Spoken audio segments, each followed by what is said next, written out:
convocatoria. El doctor Fernando García muy amablemente ha atendido esta convocatoria desde Proyección Social e Internacionalización de la Universidad de Santa Rosa de Cabal, UNISARC, y desde la asignatura Agroecosistema Frutícola. Así que, doctor Fernando, bienvenido. Estamos 74 personas conectadas. Podemos dar inicio a esta charla. Ok, muy buenos días para todos o muy buenas tardes, dependiendo de dónde se encuentren. Primero que todo, obviamente agradecerte infinitamente, Andrés, y a Proyección Social también por la invitación. Muy honrado de esta invitación, muy contento también de volver a Colombia, así sea de manera virtual.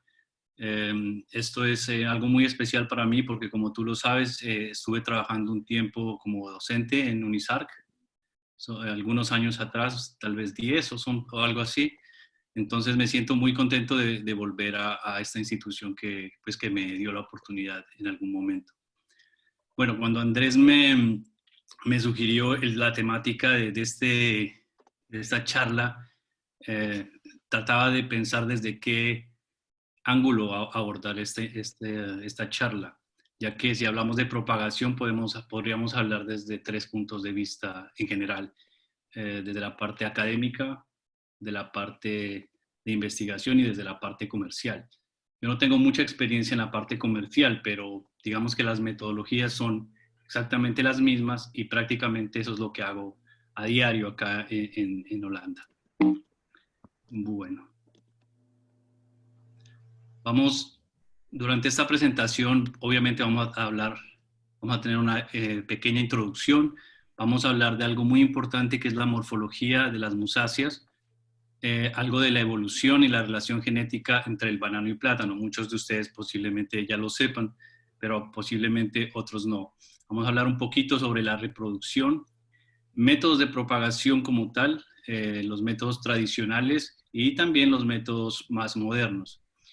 Y al final, espero tengamos tiempo, vamos a hablar un poco de las generalidades del mal de Panamá. Si no alcanzamos por cuestiones de tiempo, no duden en contactarme en cualquier momento para hacer una segunda sesión o para responder a sus preguntas en forma más detallada. Ya me han presentado, pero rápidamente soy ingeniero agrónomo de la Universidad de Nariño, en donde trabajé básicamente con nemátodos, en cultivo de lulo y de tomate de árbol. Posteriormente salí a hacer una pasantía a Cenicafé, donde trabajé inicialmente en la parte de fisiología y luego casi por 8 años en el departamento, en el programa de mejoramiento genético en café. Durante ese periodo también empecé mis estudios de maestría enfocado a la parte de mejoramiento por calidad y por resistencia en café. Y durante ese tiempo tuve el chance de trabajar, como lo mencioné anteriormente, como docente parcial en UNISARC. Después de eso, en el 2012 salí para Holanda, donde terminé un doctorado enfocado estrictamente al mal de Panamá y al banano. Actualmente trabajo en una compañía que se llama Kijin, el cual le dio continuidad a mi trabajo realizado en la universidad. Todo el conocimiento ganado durante esos años en la parte de mejoramiento y de fitopatología relacionada a este patosistema, pues se está aplicando ahora de manera más enfocada, digamos. Bueno, cuando hablamos de banano y plátano, estamos hablando de las musáceas. Las musáceas es una familia que pertenece al orden Zingiberales. Este incluye 3 géneros prácticamente: Musela, Ensete y Musa. Dentro del Musa se encuentra todo lo que es bananos comestibles, incluyendo plátanos. Si hablo a veces de bananos, tengan en cuenta que también hablo de plátano, ya que en inglés banana relaciona todo las musáceas comestibles. Entonces, para que tengan en cuenta eso. Bueno, hay más de 75 especies, incluso se reportan más, pero no han sido como confirmadas. Y las musáceas, el género Musa también se distribuye en secciones.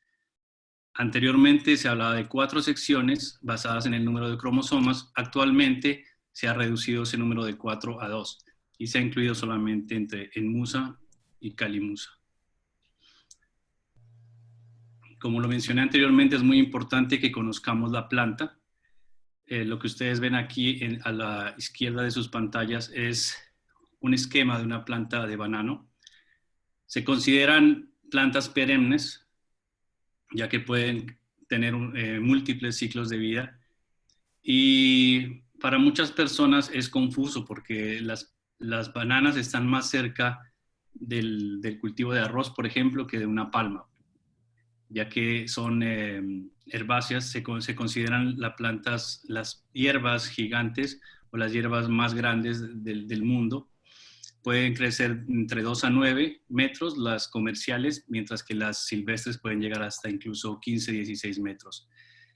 El tallo real de la planta está bajo tierra y se conoce como cormo o el rizoma. La parte aérea de la planta, incluye el pseudotallo, que es lo que ustedes observan aquí. ¿Se ve el cursor cuando o no? Sí, señor. Ok. Y entonces, para la parte del tema que vamos a hablar hoy, nos vamos a enfocar en dos partes simplemente, en el cormo y en las flores. El cormo es el tallo verdadero, está debajo de la tierra y eso va a garantizar el ciclo de vida de la planta y hacer esa capacidad de convertir una planta de banano en algo perenne, algo que puede estar ahí por muchísimos años. Esta parte, desde el punto de vista botánico, se conoce como el genet. Algunos también lo llaman stur o mat. No sé las definiciones, los nombres en español desafortunadamente, pero esto es como el nombre desde el punto de vista de botánica. Aquí tenemos un pseudotallo, perdón, un cormo, que está mostrando un hijuelo. Eso es algo muy importante en la parte de reproducción. Se conocen como hijuelos, chupones, suckers en inglés. Y básicamente estos son los que también le dan continuidad a la vida de una banana. Crecen junto a la planta, están conectadas interiormente, como ustedes pueden observar en esta foto, y se habla de que existen dos tipos.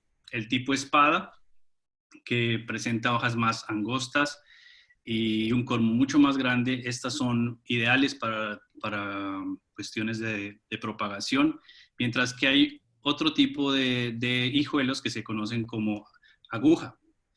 Perdón. Estos son más débiles y la conexión en esta parte es mucho más estrecha, son mucho más fáciles de sacar, pero no son tan buenos al momento de ser considerados como una semilla, digamos. El número de hijuelos siempre va a depender de la variedad, de la genética en este caso, pero se ha visto que por cuestiones abióticos y bióticos, el número de suckers o de hijuelos puede variar. Si una planta está en condiciones de sequía, en condiciones estresantes, va a empezar a producir muchos más hijuelos. La otra parte importante para el tema que estamos hablando específicamente el día de hoy es la flor, que de hecho es una inflorescencia. Desde la parte botánica se conoce como el tirso, por la disposición entre flores masculinas y femeninas. Las flores femeninas son las que aparecen primero y son las que eventualmente se convierten en el fruto. Ustedes las ven aquí. Se conocen como flores pistiladas porque tienen la estructura aquí fácilmente observable. Y después, al final de la inflorescencia, se observan las flores masculinas, las cuales son estaminadas, tienen los estambres y contiene el polen, que en los casos, en el tema de hoy, reproducción, propagación, es muy importante para la reproducción sexual. Aquí en este corto video ustedes pueden ver cómo hago yo los cruzamientos en el invernadero, cómo se hace la polinización para el caso específico de mejoramiento, el cual es la obtención de semillas en este caso. Recuerden que si tienen preguntas las pueden escribir en el chat y más tarde las vamos a tratar de responder. Cuando hablamos de banano y de plátano, lo primero que se nos viene a la mente siempre es este tipo, el tipo Cavendish, que de hecho no es una variedad, sino un grupo de variedades, el cual incluye, por ejemplo, el gran enano, el Williams, el Valerie, etc. Hay muchísimos clones más.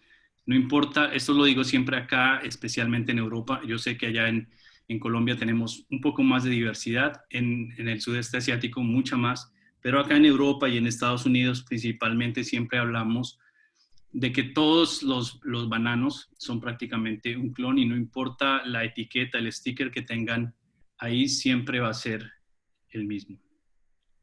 Como lo mencioné anteriormente, para nosotros el plátano es algo muy importante, es parte de nuestra dieta diaria.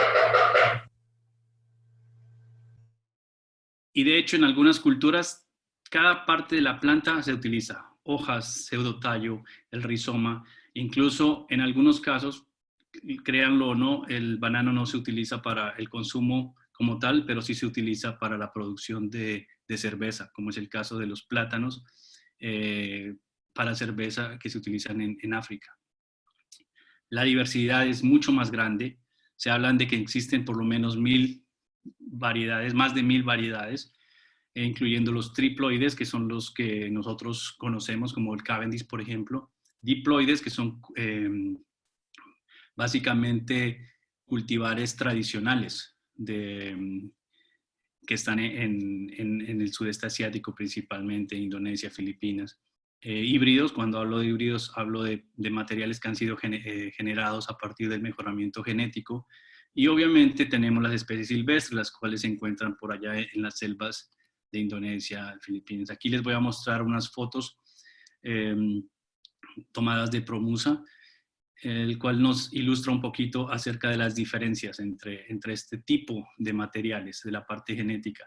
Aquí tenemos diploides, como ustedes pueden ver, son materiales que no han sido sometidos a un proceso de mejoramiento, son materiales, entre comillas, feos, no son uniformes, pero que son extremadamente buenos al paladar. Tenemos los triploides, que son mucho más bonitos para el ojo del consumidor, mucho más uniformes. Principalmente la característica más importante de los triploides es no poseer semillas, que también es la característica, le podríamos decir, más mala, porque hace que estos materiales sean muy difíciles de mejorar. Ya lo mencioné anteriormente, el centro de origen del banano es esta zona del sudeste asiático, específicamente Indonesia y otras regiones. Lo que ustedes observan aquí es solo una muestra de la diversidad existente allá. Todo lo que está aquí, desafortunadamente, no es comestible, principalmente porque contienen semillas, pero la característica más importante aquí es que estos materiales son extremadamente importantes. ¿Por qué? Porque poseen genes de interés y también porque son fértiles. Como ustedes pueden ver, se pueden cruzar unos con otros y generar nueva diversidad.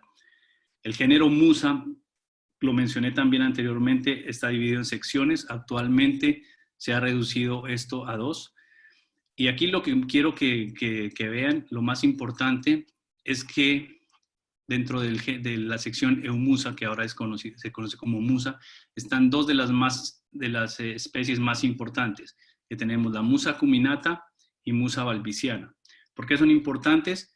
Porque a partir de estas 2, y bajo un proceso de domesticación, se han obtenido todos los bananos comestibles que conocemos. A excepción de unos pocos que vienen de otra sección, yo diría que el 99% de los bananos y plátanos comestibles se originaron a partir de estas 2.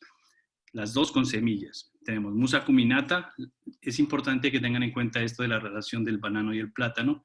La Musa acuminata, el cual va a proveer el genoma que se conoce como A, y Musa balbisiana, que nos va a brindar el genoma B. Por eso tenemos, para los que sepan de este tema, tenemos que el Cavendish, por ejemplo, es un triploide y tiene 3 genomas, A, mientras que los plátanos tienen combinaciones entre A, B, y también hay muchos otros que son, por ejemplo, A, B, B. Todos estos, esta diversidad de bananos que tenemos ahora, un catálogo grande, se han originado todos a partir de ese cruzamiento inicial que ha generado diploides, triploides e incluso tetraploides, como ustedes pueden observar ahí, con todas las posibles combinaciones genéticas.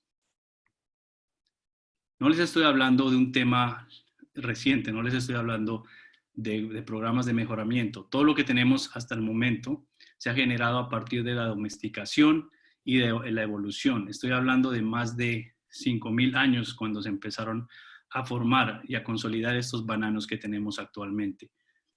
Si tienen curiosidad acerca de esto, los invito a que visiten este numeral de History of the Banana, y ahí van a ver un poco más de la historia de cómo, cuándo y el por qué tenemos lo que tenemos ahora con respecto a la diversidad de banano.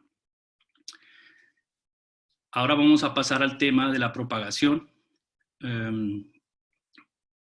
desde la parte comercial y principalmente pensando desde el punto de vista de Colombia y de Latinoamérica. Muy posiblemente cuando hablamos de semilla en banano estamos hablando de los hijuelos, ¿cierto?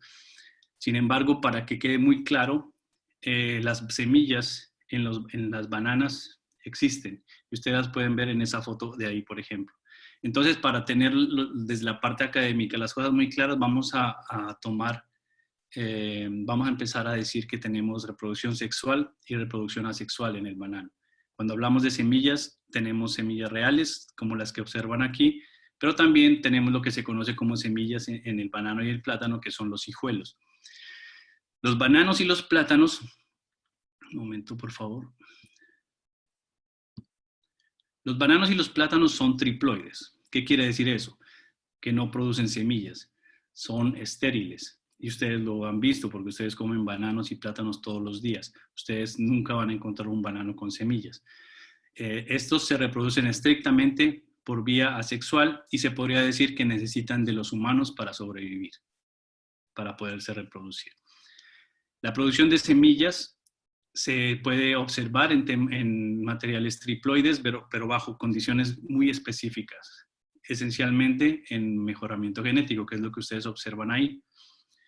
En las especies silvestres, así como también en los cultivares diploides, se observa semillas muy en general, porque como lo dije, estas son fértiles y se pueden cruzar unos con otros o se pueden autofecundar, digámoslo de esta manera, gracias a los insectos, murciélagos y otros organismos.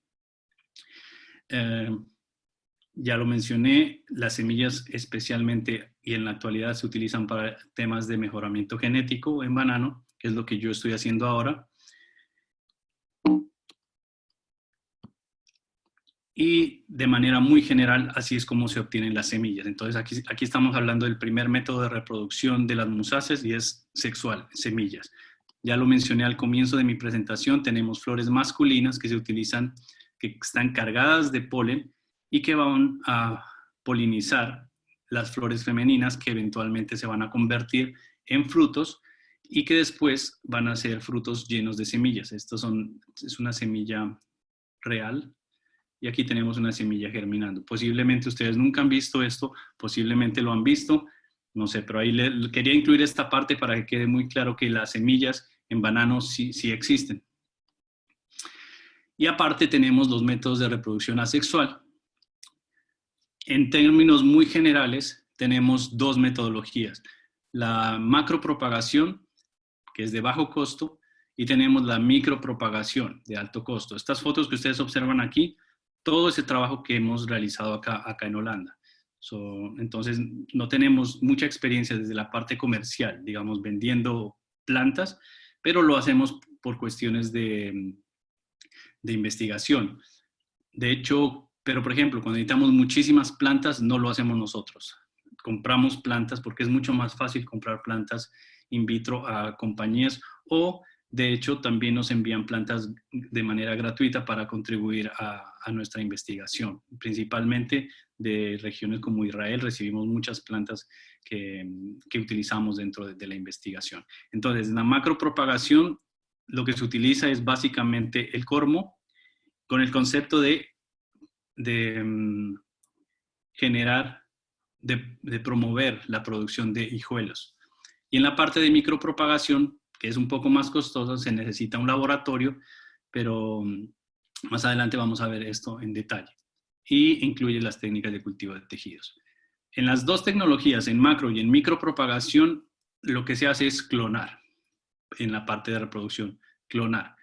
De una planta se obtienen muchas, incluso 1000 plantas de una sola planta. Y eso es lo que hacemos, lo que se hace en la parte de propagación de banano. Hay muchos métodos. Aquí seleccioné algunos de los más comunes. Posiblemente ustedes los utilicen también en Colombia en sus fincas. Existe la falsa decapitación completa. No se preocupen que vamos a explicar cada una a continuación. Brotes del cormo. Se puede hacer con cortes largos, es opcional. El método del cormo cortado. Aquí pues traté de traducir, ¿no? No sé si esos son los métodos, los términos que se utilizan en Colombia. La falsa decapitación es muy simple y lo que se hace es hacer un corte en la base del pseudotallo, en esta región de aquí, con la idea de permitir que la planta empiece a generar más hijuelos. Entonces uno corta en la base de aquí de la planta y a las semanas empiezan a aparecer muchos más hijuelos. Es muy sencilla. Y como lo mencioné anteriormente, todas estas técnicas se basan en la producción de hijuelos. Entre más hijuelos, mucho mejor. El otro método se llama la decapitación completa, que es lo que ustedes observan aquí, en esta maceta aquí, en donde se hace un corte de la planta completa. Y de esa manera también ¿cómo se dice? Se promueve la producción de más hijuelos. Aquí ustedes pueden ver que hay varias plantas que fueron cortadas. Los brotes del cormo es una metodología en la cual se saca el cormo del suelo, se limpia y se trata de dividir el cormo en 4 a 6 secciones y cada sección se siembra por separado. Se habla de que se necesitan brotes de más o menos 100 gramos. Obviamente todas estas secciones, estos fragmentos del cormo se deben desinfectar y llevar a un proceso de sanitación para proceder a la siembra en bolsas individuales. Aquí está la producción de hijuelos que luego se toman individualmente y se pasan a una maceta nueva. Ustedes pueden observar. En algunos casos se elimina, mejor dicho, se recomienda eliminar el meristemo central para que no ocurra esto, que sigue la misma planta vuelve y crece a partir del mismo meristemo. Entonces, se recomienda en muchos casos eliminar y esto lo vamos a ver a continuación. Este es mi favorito y lo uso bastante acá. También lo usa mucha gente y creo que ustedes también. Es el método del cormo cortado o el método de la cebolla, que consiste en lo siguiente. Se saca la planta del suelo. Como ustedes pueden ver aquí, se necesita de que el cormo al menos tenga un tamaño de un puño. Si es mucho más grande, es mucho mejor, como se observa acá en la foto de abajo. Lo que se hace es prácticamente cortar el cormo con la idea nuevamente de incentivar el crecimiento de muchos brotes. Entonces lo que ustedes observan ahí es en la parte de arriba, ustedes pueden observar el cormo cortado de manera normal y también removiendo el meristemo central aquí. Se cubren con material, nosotros lo hacemos con material inerte, arena, se puede usar cascarilla de arroz o cualquier otra cosa. No utilizamos suelo a no ser que esté realmente limpio o estéril. Y lo que se observa después de unas semanas es el comienzo de la aparición de nuevos brotes. Pero en la foto siguiente ustedes van a observar un caso especial. Esto lo realicé durante mi tiempo en la Universidad de Wageningen. Ustedes pueden observar aquí también. Partimos de un cormo limpio, se corta todas las hojas, alrededor, se deja lo más limpio posible. Se deja por un día en la oscuridad, no en la oscuridad, en la sombra, digamos, y al otro día se corta y se siembra. Y lo que ustedes pueden observar, a partir de eso se obtienen muchísimas plantas, como pueden observar aquí. Yo creo que eran más de 60 plantas. Aquí están las plantas individuales que son muy fácil, es muy fácil tomarlas, sacarlas. Y aquí prácticamente pues más plantas. Aquí les dejo algunos artículos donde gente que realmente se dedica a hacer esto ya para la parte comercial, en donde ustedes pueden ver los pasos y todos los productos que se pueden utilizar para desinfectar.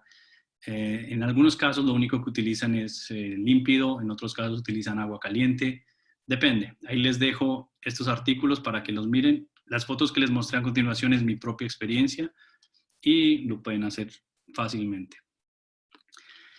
En la parte de micropropagación, cuando hablamos de micropropagación estamos hablando de cultivo de tejidos.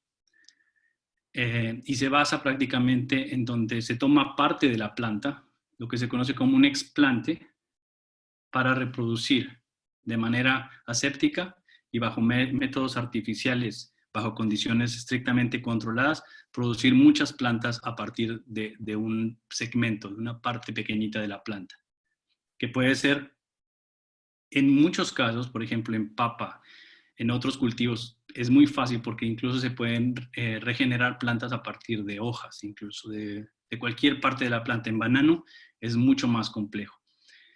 Hay algunos estudios, pero hasta el momento de las únicas partes donde se puede obtener nuevas plantas es del meristemo, que está aquí abajo, y de las flores. Ya lo voy a explicar en más detalle.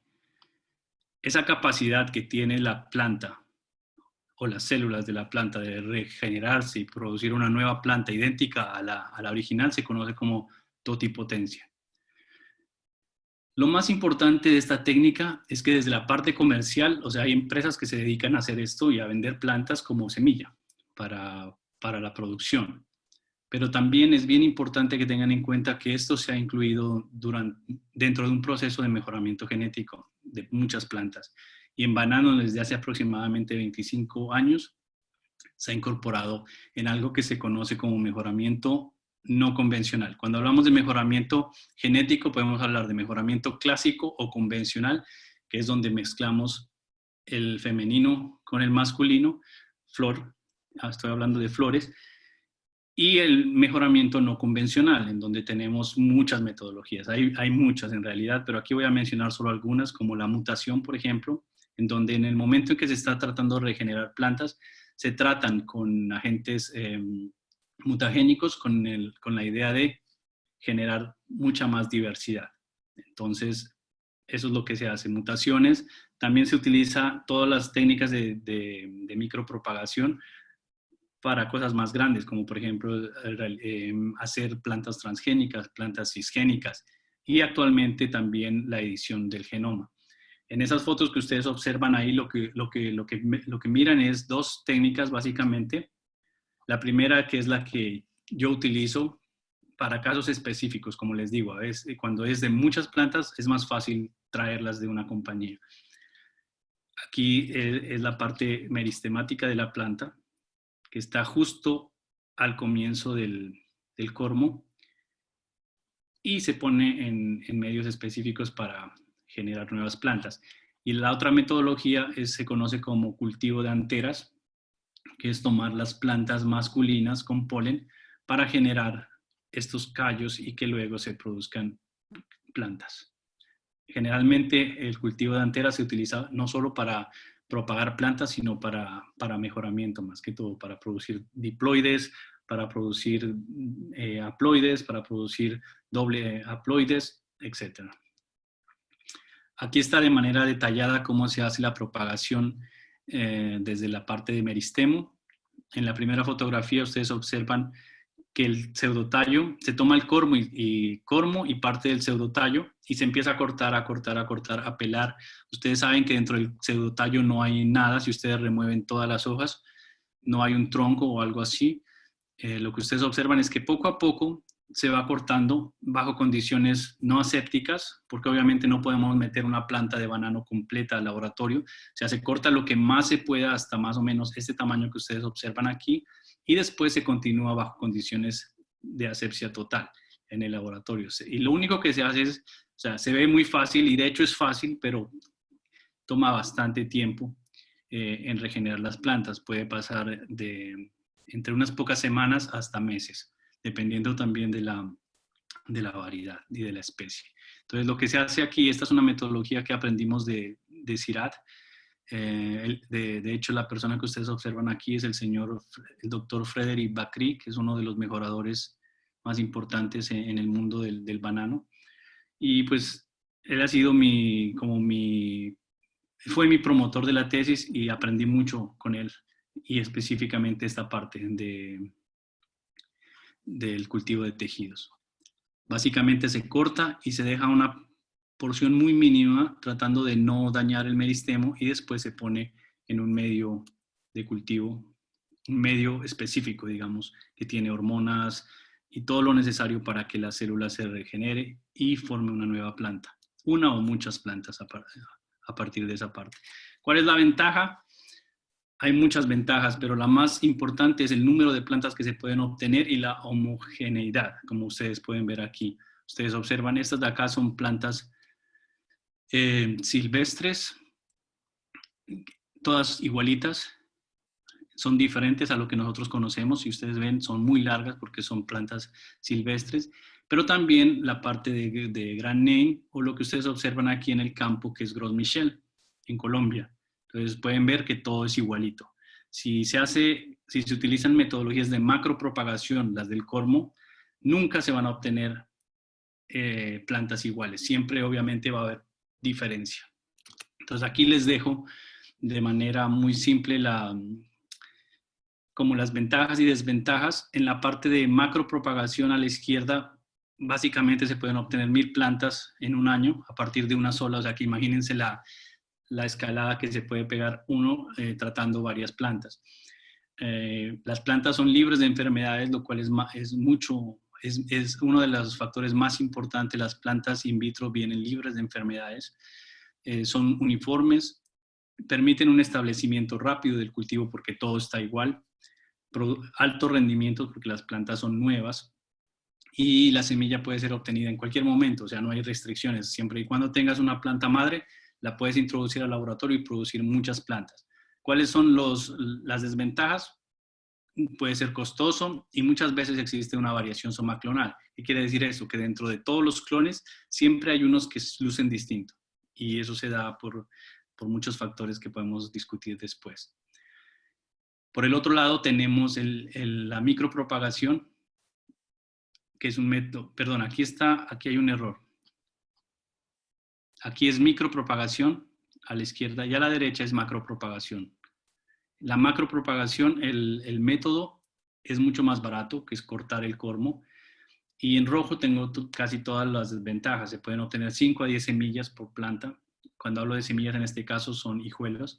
A menudo el material está contaminado por patógenos e incluso nemátodos, en este caso, que es algo que es muy fácil de transmitir con este tipo de semillas, aparte pues de todas las enfermedades y los patógenos como hongos y bacterias.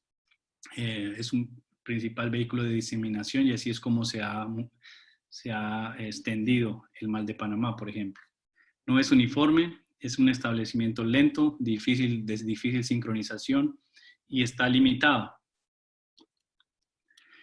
Eso es lo que tenía para contarles con respecto a la propagación. No sé qué hora es. Y aquí vamos ahora a hacer un resumen. Fernando. Sí. Hay una pregunta con respecto a la parte de propagación antes de que, Sí, dale. de que continúes. Y la hace Gloria Nancy hincapié de cuál es la opinión que tienes con respecto a la propagación mediante microtúneles. No tengo conocimiento de esa técnica. Posiblemente tenga otro nombre. Lo que pasa es que es una técnica que se utiliza mucho aquí en Colombia para hacer propagación masiva cormos, eliminando la dominancia apical del Ajá, cormo para producir, para inducir brotes y después estos brotes llevarlos a bolsa y posteriormente llevarlos a campo. exacto.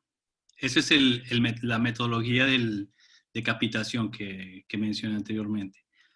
Pues como lo digo, o sea, obviamente el costo-beneficio es mucho más balanceado en la parte de Cavendish, de banano de exportación, porque obviamente las empresas están bien al producir muchos Cavendish porque saben que las compras van a estar garantizadas. Pero ya en la parte de plátanos es bien difícil que estas compañías se dediquen a multiplicar las diferentes variedades o los diferentes clones que existen. Entonces, mi recomendación va a ser siempre utilizar plantas in vitro, pero yo sé que para el caso de plátano es mucho más complicado.